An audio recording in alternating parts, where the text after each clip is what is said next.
Imagine if I told you that the United States government experimented on its own people. Experiments so secret, the victims never even knew. No permission was asked, and no mercy was shown. Behind hospital walls, inside prison cells, in university classrooms, and even within ordinary homes, the CIA reduced human beings to one thing: guinea pigs. Test subjects, nothing more. This isn't Hollywood. This isn't science fiction. This is reality. This is Project MKUltra, America's darkest secret. The year was 1950. The world stood under a shadow of fear. The Cold War was at its peak, but this wasn't just a race for nuclear weapons. It was a war for control of the human mind. American leaders were terrified. Prisoners of war returning from Korea showed strange behavior. They praised their captors. They confessed to crimes they had never committed. Whispers began to spread. This is brainwashing. Rumors grew that the Soviet Union and China were developing psychological weapons. Weapons that could control thought itself. In Washington, fear and paranoia deepened. What if the enemy could control our minds? What if they could erase memory, or create spies loyal only to them? The United States made a decision. If survival was the goal, America would need a weapon of its own. Not a missile, not a bomb, but a weapon that could strike directly at the human mind. And so was born a program with a name that would become infamous: MKUltra. Asterisk, 1953. The CIA got a new director, Allen Dulles. Dulles believed that the future of warfare wouldn't be decided by weapons alone, but by control of the human mind. He approved a secret program, a program designed to achieve nothing less than total domination of the human psyche. Its codename, MKUltra. Even the name itself was a disguise. MK stood for mind control. Ultra meant top secret. At the heart of this chilling project was a man, a quiet, soft-spoken chemist named Sidney Gottlieb.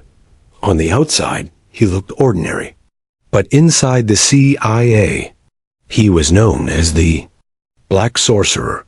Gottlieb's mission wasn't just to mix chemicals.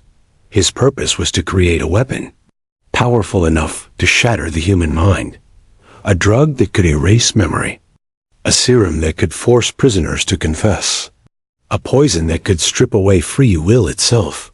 The CIA wanted more than science. They wanted the perfect spy, the perfect assassin, and a weapon that could change the Cold War forever. This was the mission of MKUltra. Asterisk. Once MKUltra began, the experiments did not stop. They didn't remain locked inside laboratories. They spread into hospitals, into prisons, into universities, and even into ordinary streets and homes. Doctors and scientists were recruited, some willingly, others through secret funding. All of them experimenting with a single drug, a drug called LSD. The CIA believed LSD might be the key, a doorway into the human mind. Could it break down identity? Could it erase memory? Could it plant new thoughts, like programming a machine? Some young students were lured in with money. Some hospital patients were dosed without ever knowing. And prisoners were treated as nothing more than disposable trash. But the darkest truth was that ordinary citizens became targets too. Innocent people who never gave consent. CIA agents secretly slipped LSD into their drinks, in bars, in restaurants, even inside offices. This sinister project was given a name: Operation Midnight Climax. In San Francisco and New York, CIA built secret safe houses, disguised as brothels. Sex workers, secretly on the CIA payroll, lured men into these rooms, where their drinks were laced with LSD. And from behind two-way mirrors, CIA agents watched. They listened to the laughter. They wrote their notes, and they studied minds unraveling, as if it were nothing more than a game. This was knowledge without morality, experimentation without limits, suffering without end. Asterisk, asterisk, asterisk, asterisk. Some patients came to hospitals seeking treatment, but they left with shattered minds and erased memories. For months, they were kept drugged, shocked with electricity, while voices whispered in their ears, "Forget, obey." Out of this darkness, one story rose above the rest. The story of a scientist named Frank Olson. He was secretly given LSD. Days later, he plunged to his death from a New York City hotel window. The CIA called it suicide, but his family insisted it was murder. Frank Olson's death became MKUltra's darkest secret. Asterisk, asterisk, asterisk, asterisk. Victims began to speak. Stories began to surface. But the CIA insisted. Nothing happened. To cover their tracks, the agency hid behind universities and research centers. And when the truth threatened to escape, in 1973, CIA Director Richard Helms gave the order, destroy everything. Truckloads of documents were reduced to ash, but the suffering of the victims could not be buried. They remained alive, yet trapped forever, prisoners of silence. Asterisk, asterisk, asterisk, asterisk. In 1975, the U.S. Senate created the Church Committee, and for the very first time, the CIA was forced to answer to the public. It was revealed, yes, secret experiments had been carried out on American citizens. Headlines screamed across newspapers, the secret war for control of the mind, but by then, most of the files had already been burned. The victims received only a faint apology, but justice never came. And one question still lingers. Did MKUltra truly end?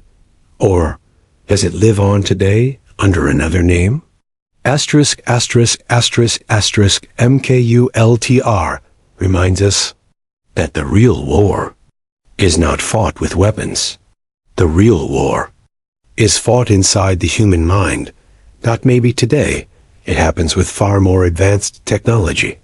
Maybe our dreams, our memories, are not even our own. And the ultimate question remains, are your thoughts truly yours? MKUltra never ended. It became a shadow that still walks among us.